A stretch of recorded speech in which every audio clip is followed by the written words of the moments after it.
Chapter 25. When by the casting of the lots I became the first chaplain of the Quebec Marine Hospital, I was sure that God had directed this for my good and His own glory.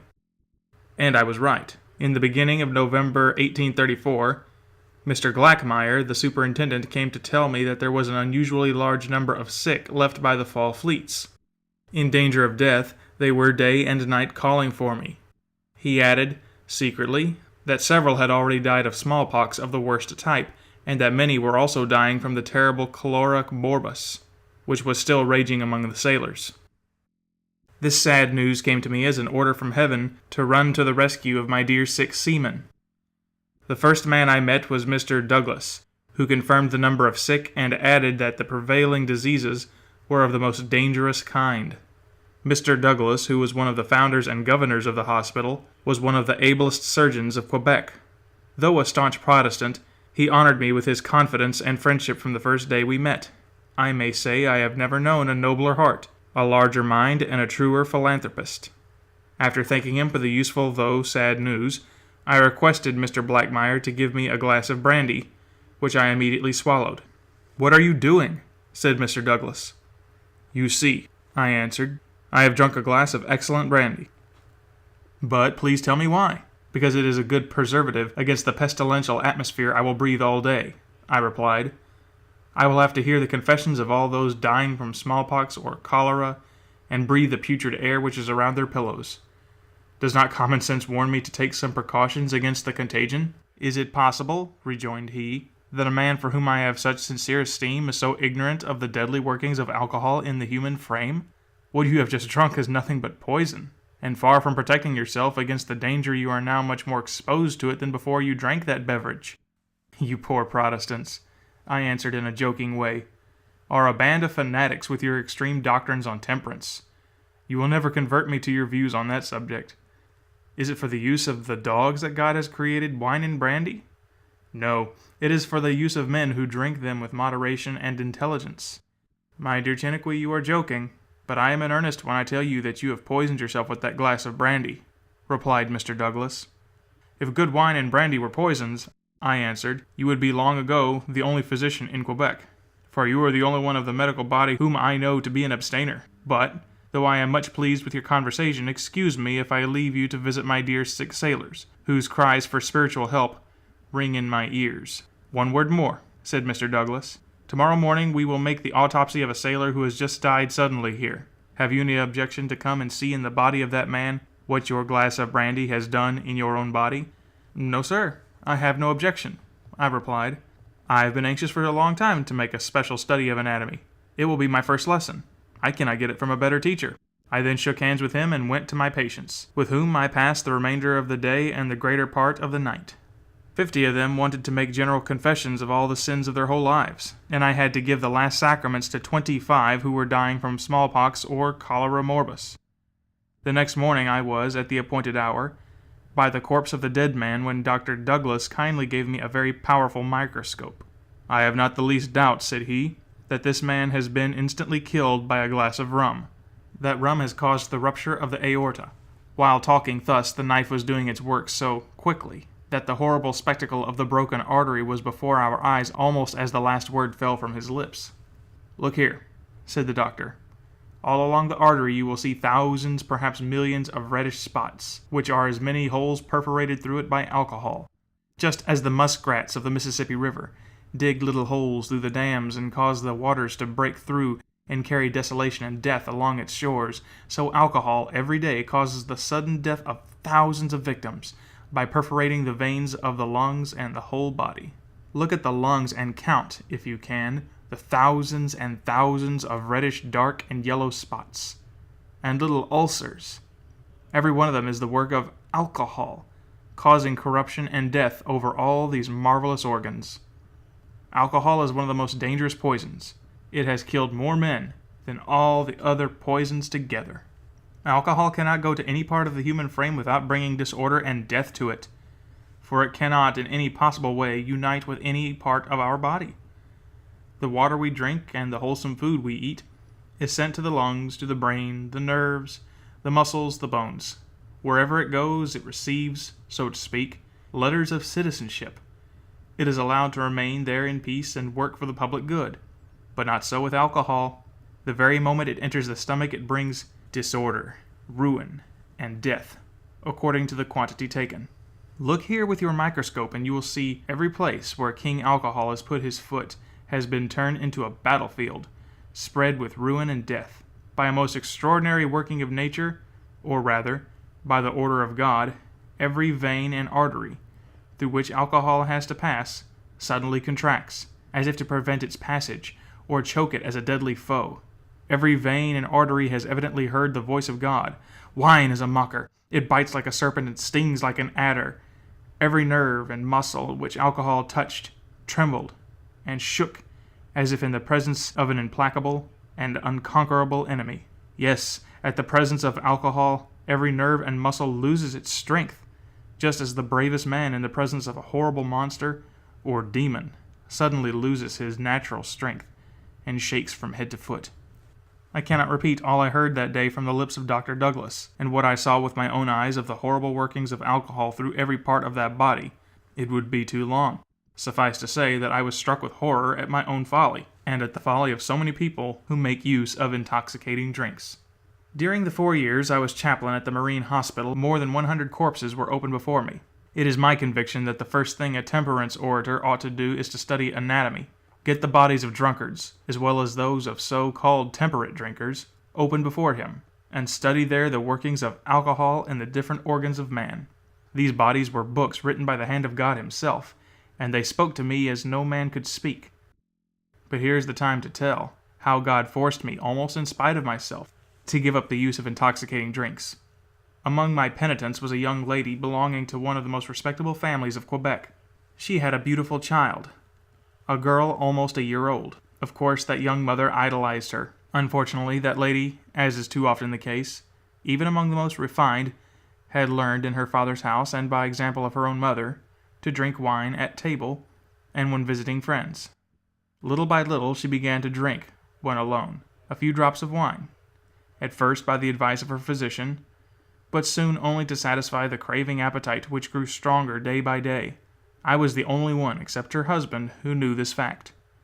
He was my intimate friend, and several times, with tears trickling down his cheeks, he had requested me in the name of God to persuade her to abstain from drinking. That young man was so happy with his accomplished wife and his incomparably beautiful child.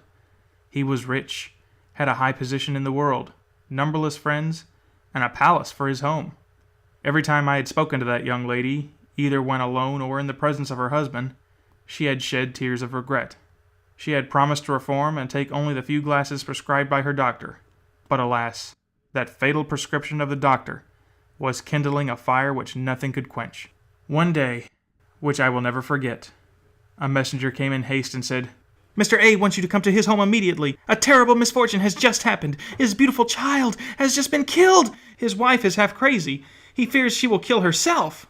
I leaped into the elegant carriage drawn by 2 fine horses, and in a few minutes I was in the presence of the most distressing spectacle I ever saw. The young lady, tearing her robes into fragments, tearing her hair with her hands, and cutting her face with the nails of her fingers, was crying, "Oh, for God's sake, give me a knife that I may cut my throat! I have killed my child! My darling is dead! I am the murderess of my own dear Lucy! My hands are reddened with their blood! Oh, may I die with her!" I was thunderstruck, and at first remained mute and motionless. The young husband, with 2 other gentlemen, Mr. Blanchet and Coroner Pennett, were trying to hold the hands of his unfortunate wife. He did not dare to speak. At last the young wife, casting her eyes upon me, said, "Oh, dear Father Chiniquy, for God's sake give me a knife, that I may cut my throat. When drunk, I took my precious darling in my arms to kiss her, but I fell. Her head struck the sharp corner of the stove. Her brain and blood are there, spread on the floor. My child is dead. I killed her. Cursed liquor, cursed wine. My child is dead. I am damned. Curse drink." I could not speak, but I could weep and cry. I wept and mingled my tears with those of that unfortunate mother. Then, with an expression of desolation which pierced my soul as with a sword, she said, "Go and see." I went into the next room, and there I saw that once beautiful child dead, her face covered with her blood and brains. There was a large gap made in her right temple. The drunken mother, by falling with her child in her arms, had caused the head to strike with such a terrible force on the stove that it upset on the floor. The burned coals were spread on every side, and the house had been very nearly on fire. But that blow, with that awful death of her child, had suddenly brought her to her senses, and put an end to her intoxication. At a glance she saw the whole extent of her misfortune. Her first thought had been to run to the sideboard, seize a large sharp knife, and cut her own throat. Providentially her husband was on the spot. With great difficulty, and after a terrible struggle, he took the knife out of her hands and threw it into the street through the window. It was then about 5 o'clock in the afternoon. After an hour had passed in indescribable agony of mind and heart, I attempted to leave and go back to the parsonage. But my unfortunate young friend requested me in the name of God to spend the night with him. "You are the only one," he said, "who can help us in this awful night. My misfortune is great enough without destroying our good name by spreading it in public. I want to keep it as secret as possible. With our physician and coroner, you are the only man on earth whom I trust to help me. Please pass the night with us." I remained, but tried in vain to calm the unfortunate mother. She was constantly breaking our hearts with her lamentations, her convulsive efforts to take her own life. Every minute she was crying, "My child, my darling Lucy! Just when thy little arms were so gently caressing me, and thy angelic kisses were so sweet on my lips, I have slaughtered thee. When thou wert pressing me on thy loving heart and kissing me, I, thy drunken mother, gave thee the death blow. My hands are reddened with thy blood. My breast is covered with thy brains. Oh, for God's sake, my dear husband, take my life. I cannot consent to live a day longer. Dear Father Chiniquy, give me a knife that I may mingle my blood of my child. Oh, that I could be buried in the same grave with her." In vain I tried to speak to her of the mercies of God towards sinners. She would not listen to anything I could say. She was so absolutely deaf to my voice. At about 10 o'clock she had the most terrible fit of anguish and terror. Though we were 4 men to keep her quiet, she was stronger than we all. She was strong as a giant. She slipped from our hands and ran to the room where the dead child was lying in her cradle. Grasping the cold body in her hands, she tore the bands of white linen which had been put around the head to cover the horrible wound. And with cries of desolation she pressed her lips, her cheeks, her very eyes on the horrible gap from which the brain and blood were oozing, as if wanting to heal it and recall the poor dear one to life. "My darling, my beloved, my own dear Lucy," she cried, "open thy eyes, look again upon your mother. Give me a kiss, press me again to thy bosom. But thine eyes are shut, thy lips were cold. Thou dost not smile on me any longer. Thou art dead. And I, thy mother, have slaughtered thee. Canst thou forgive me thy death? Canst thou ask Jesus Christ, our Savior, to forgive me? Canst thou ask the Blessed Virgin Mary to pray for me? Will I never see thee again? Ah, no, I am lost. I am damned. I am a drunken mother who has murdered her own darling Lucy. There is no mercy for the drunken mother, the murderess of her own child." And when speaking thus to her child, she was sometimes kneeling down, then running around the room as if flying before a phantom. But even then she was constantly pressing the motionless body to her bosom, or convulsively passing her lips and cheeks over the horrible wound, so that her lips, her whole face, her breast, and hands were literally besmeared with blood flowing from the wound. I will not say that we were all weeping, crying, for the words weeping and crying cannot express the desolation, the horror we felt.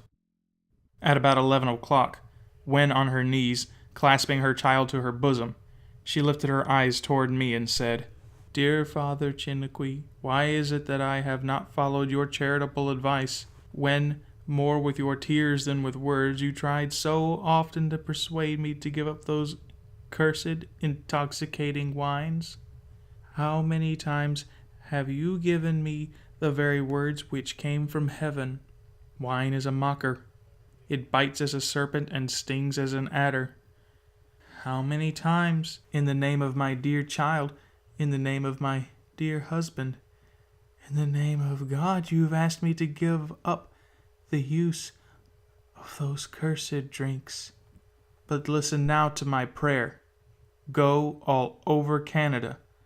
Tell all the fathers never to put any intoxicating drink before the eyes of their children. It was at my father's table that I first learned to drink that wine which I will curse during all eternity. Tell all the mothers never to taste those abominable drinks. It was my mother who first taught me to drink that wine which I will curse as long as God is. Take the blood of my child and go redden the top doors of every house in Canada, and say to all those who dwell in those houses that that blood was shed by the hand of a murderous mother when drunk. With that blood right on the walls of every house in Canada, that wine is a mocker. Tell the French Canadians how, on the dead body of my child, I have cursed that wine which has made me wretchedly miserable and guilty. She then stopped as if to breathe a little for a few minutes. She added, In the name of God, tell me, can my child forgive me her death? Can she ask God to look upon me with mercy? Can she cause the Blessed Virgin Mary to pray for me and obtain my pardon? But before I could answer, she horrified us by the cries, I am lost! When drunk, I killed my child, cursed wine! And she fell, a corpse, on the floor. Torrents of blood were flowing from her mouth on her dead child, which she was pressing to her bosom, even after her death. That terrible drama was never revealed to the people of Quebec. The coroner's verdict was that the child's death was accidental, and that the distressed mother died from a broken heart 6 hours after. 2 days later, the unfortunate mother was buried with the body of her child clasped in her arms. After such a terrible storm, I was in need of solitude and rest. But above everything, I was in need of praying. I shut myself in a little room for 2 days, and there, alone in the presence of God, I meditated on the terrible justice and retribution which He had called me to witness. That unfortunate woman had not only been my penitent, she had been, with her husband, among my dearest and most devoted friends. It was only lately that she had become a slave to drunkenness. Before that, her piety and sense of humor were of the most exalted kind known in the Church of Rome. Her words were not the commonplace expressions which ordinary sinners proffer at the approach of death. Her words had a solemnity for me which almost transformed them into oracles of God in my mind. In the middle of that memorable night, when the darkness was most profound and the stillness fearful, was I awake? Was I sleeping? I do not know. But I saw the calm, beautiful, cherished form of my dear mother standing by me, holding by the hand the late murderess, still covered with the blood of her child. Yes, my beloved mother was standing before me, and she said with power and authority which engraved every one of her words on my soul as if written with letters of tears, blood, and fire, Go all over Canada. Tell every father of a family never to put any intoxicating drink before his children. Tell all the mothers never to take a drop of those cursed drinks. Tell the whole people of Canada never to touch or look at the poisoned cup. And thou, my beloved son, give up for ever the use of those detestable beverages which are cursed in hell, in heaven, and on earth. It bites like a serpent, it stings like an adder. When the sound of that voice, so sweet and powerful, was hushed, and my soul had ceased seeing that strange vision, I remained for some time exceedingly agitated and troubled. I said to myself, Is it possible that the terrible things I have seen and heard these last few days will destroy my mind and send me to the lunatic asylum? I then threw myself on my knees to weep and pray. This did me good. I soon felt myself stronger and calmer. Raising again my mind to God, I said, "O my God, let me know thy holy will, and grant me the grace to do it. Do the voices I have just heard come from thee, or is all this nothing but the vain dreams of my distressed mind? Is it thy will, O my God, that I should go and tell my country what thou hast so providentially taught me of the horrible and unsuspected injuries which wine and strong drink cause to the bodies as well as the souls of men? Or is it thy will that I should conceal from the eyes of the world the wonderful things thou hast made known to me, and that I might bury them with me in my grave?" As quick as lightning the answer was suggested to me. "What I have taught thee in secret, go and tell it on the housetops." Overwhelmed with an unspeakable emotion, and my heart filled with a power which was not mine, I raised my hands toward heaven and said to my God, "For my dear Savior, Jesus' sake, and for the good of my country, O my God, I promise that I will never make any use of intoxicating drinks. I will, moreover, do all in my power to persuade the other priests and the people to make the same sacrifice." 50 years have passed since I took that pledge, and thanks be to God, I have kept it.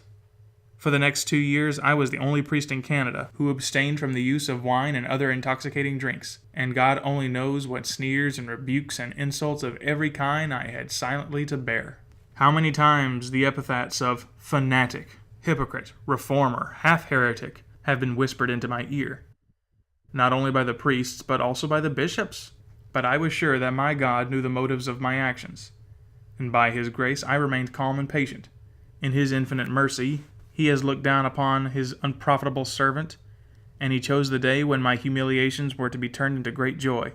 The day came when I saw those same priests and bishops, at the head of their people, receiving the pledge and blessing of temperance from my hands. Those very bishops, who had unanimously at first condemned me, soon invited the first citizens of their cities to present me with a golden medal as a token of their esteem, after giving me officially the title of Apostle of Temperance of Canada. It was the will of my God that I should see with my own eyes my dear Canada taking the pledge of temperance and giving up the use of intoxicating drinks. How many tears were dried in those days! Thousands and thousands of broken hearts were consoled and filled with joy. Happiness and abundance reigned in many once desolate homes, and the name of our merciful God was blessed everywhere in my beloved country. Surely this was not the work of poor Chiniquy.